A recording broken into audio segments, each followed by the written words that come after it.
দীর্ঘ ৭ বছর পর দুষ্টু মিষ্টি ভালোবাসার অবসান ঘটল। জীবন আরো যেন রঙিন হলো।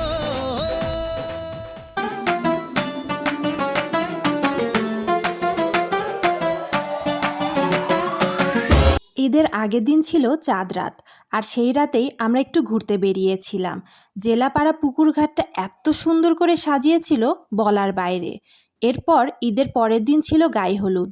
আমরা সোজা চলে গেলাম গায়ে হলুদের প্রোগ্রামে। বিয়ের তত্ত্ব সাজানো, হলুদের স্টেজ সাজানো, সবই এত কম সময়ে অ্যারেঞ্জ করতে হিমশিম খেতে হচ্ছিল। বাই দ্য ওয়ে, হলুদের স্টেজ পুরোটা আমার আব্বু সাজিয়েছিল। একদম সিম্পলের মধ্যে গর্জিয়াস লাগছিল, তাই না বলেন? সব কাজিনরা মিলে মেহেদি পড়ছিলাম, একটু হাসি আনন্দে কাটাচ্ছিলাম দিনটা। এখনও মেইন হলুদ প্রোগ্রাম শুরু হয়নি, আর এখানে বরাবরের মতোই আমি একটু রংঢং করছিলাম। এখন প্রশ্ন হচ্ছে, কার বিয়েতে এত আয়োজন চলছে? আমার কাজিনের বিয়ের প্রোগ্রাম।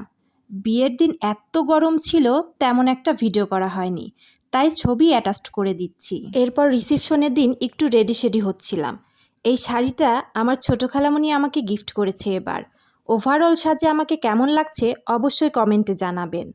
এরপর কিছু রিলস বানিয়ে নিচ্ছিলাম সাজগোজ নষ্ট হয়ে যাওয়ার আগেই। হয়তো অলরেডি আমার পেজে আপনারা এই রিলসগুলো দেখে ফেলেছেন।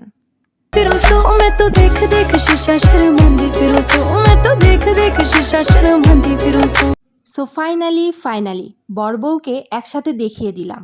মাশাল্লাহ বলতে ভুলবেন না কিন্তু। আর সেই দিন এত গরম ছিল, ভাই রে ভাই, মাথায় নষ্ট।